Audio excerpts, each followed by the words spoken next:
Hey guys, Darren here again with another box review. This time I'm reviewing a box of 1991-92 Pinnacle hockey, and this is the French language edition.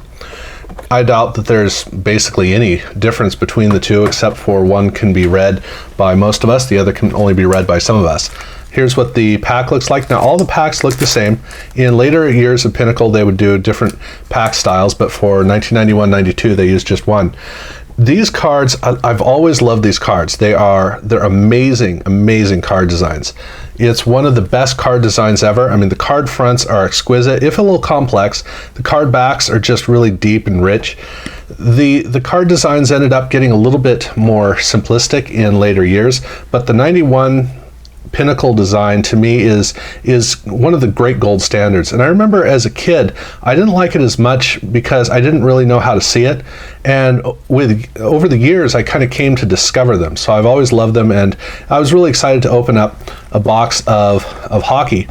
And with the French language cards, there's really no difference. I mean, you're seeing recul as the term for rookie. Those are the kinds of things that you really run into. But what I found as I went through the packs was that I kept flipping these cards over because I know these for football. Obviously, that's my area.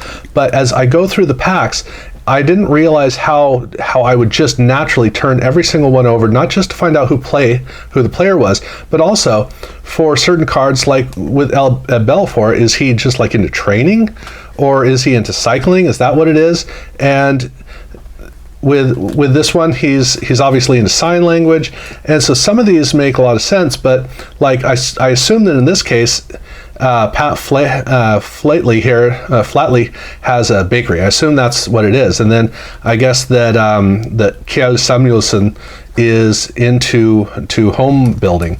I don't know. I can't read the cards, and so that was an interesting thing that I wouldn't have noticed if it was in the English language version, because I just turned it over and read it.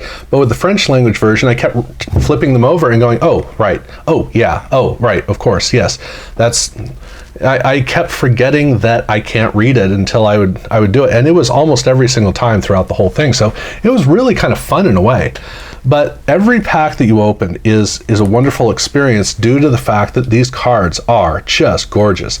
And even if you're not getting the players necessarily in each pack still feels wonderful. And that's what's great about these packs.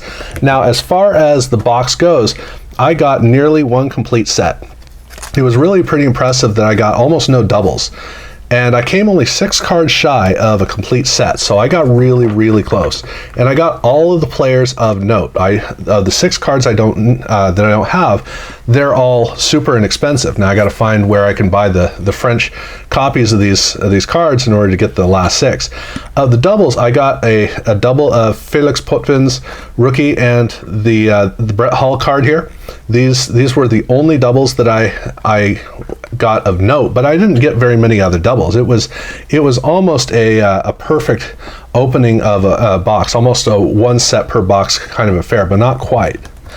So the stars in this are, this is a great set for stars. You got Mario Lemieux, Mike Modano, Ray Bourque, Jaromir Jagr, you got Steve Yzerman, Wayne Gretzky, Joe Sakic, Sergei Fedorov, and Patrick Waugh of the vets. And then the rookies, Tony Amonte, Doug Waite, Vladimir Konstantinov, Pavel Bure, which, some of these are official rookies. Some of them are that kind of weird thing that they're doing because of Upper Deck. But Nicholas Leadstrom's rookie card, this was the big one in the box. This is the big card for the set, and this was in, I think, my 5th to last pack.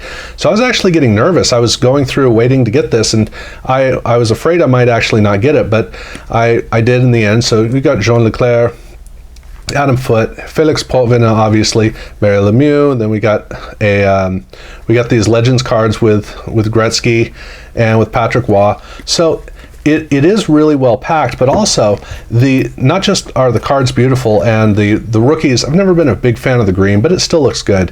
The rookies are very clear, but also the subsets in this are great. So we've got some, I think they're Hall of Famers. I'd love to tell you, I can't exactly read the back. It's really kind of interesting.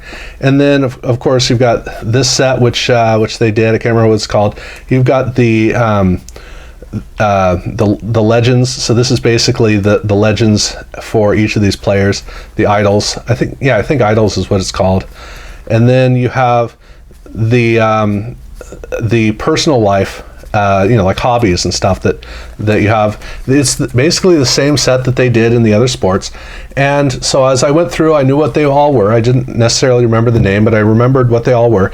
And it helps because you get veterans later on. And again, they're beautiful, beautiful cards. I mean, especially these. These are just fantastic cards in terms of how they did the colors. There are not a lot of solid players in this, but that's kind of the whole point of this. Is it's supposed to highlight players you wouldn't really think of and special things about their lives. The idols cards are, they're basically cards that give you the ability to sometimes see different players that you didn't know were necessarily someone's idol.